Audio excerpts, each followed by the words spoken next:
students enjoy the discussion board, and in fact, when they do their evaluations of this class, it's surprising to me how many students say that the discussion board was one of their favorite things.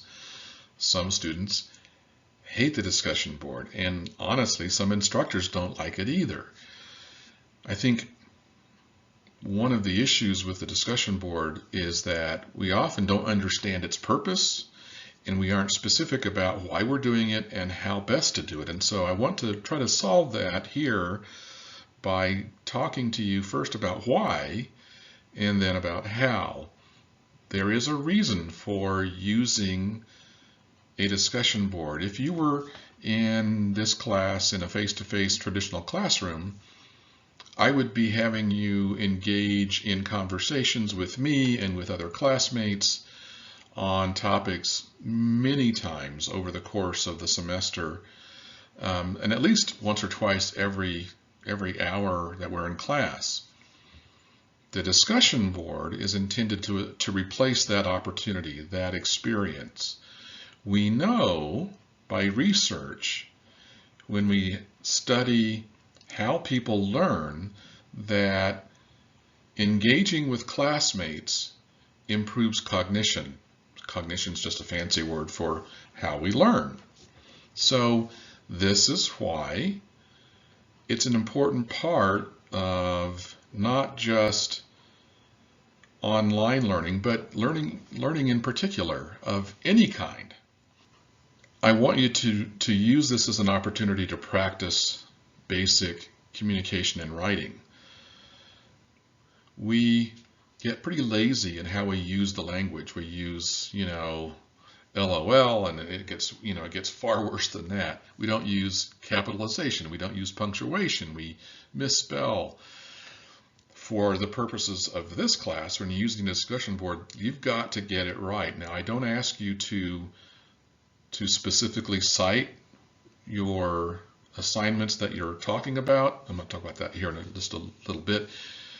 But it needs to be clear that where your information comes from, and you need to write it in good English, in college level English. So that's why we do the discussion board and why I insist on doing the discussion board a certain way in this class. So the first thing you need to do is do the assigned reading and viewing of the lessons and other material that I've placed for you in the module. That's before you get started, before you try to post anything, do that. And then write a thoughtful initial post that incorporates some of the takeaways that you came away with from those assignments. And I'm going to give you here in a moment an example of a very high level from a COM 101 student, and I could have picked, a few dozen that I have seen over the last 3 or 4 years, but I'm going to give you one that shows kind of the what I'm looking for here.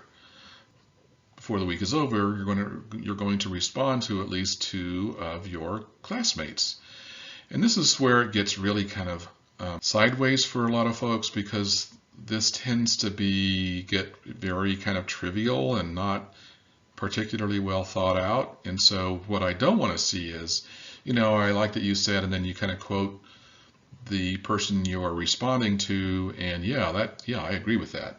That's not enough. That's not really helpful, is it? And it's not what you would do necessarily in a classroom conversation. You might say that, I agree with that. But then you go into why, what it was specifically that you agreed with. So this is how we go about this. And I'm going to go into a specific initial post from this class and a specific reply from a student in this class, and explain why they represent the target I'm looking for. I am breaking one of my PowerPoint rules here by putting a lot of text onto this page.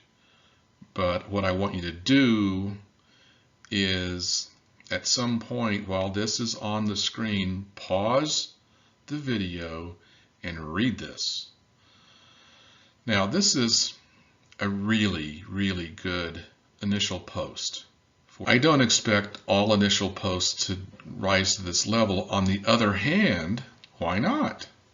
I mean, this is what we're aiming for here, is a thoughtful, meaningful discussion that shows you've done your homework, that you understand the topic that has been assigned.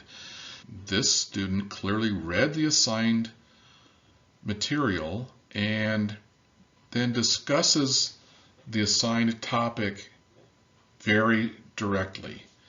And then in the second and third paragraphs, the student expands on that and goes into more detail about why and how. This is what I'm looking for in an initial post. This is what you should be shooting for in an initial post. If you were attending this class in person, you'd be spending 3 hours a week just in class before you did any of the homework. And so spending some time on these posts and getting them right is not an exceptional expectation. It's what we are aiming to do. This is a reply to an initial post. This is a classmate responding to another classmate.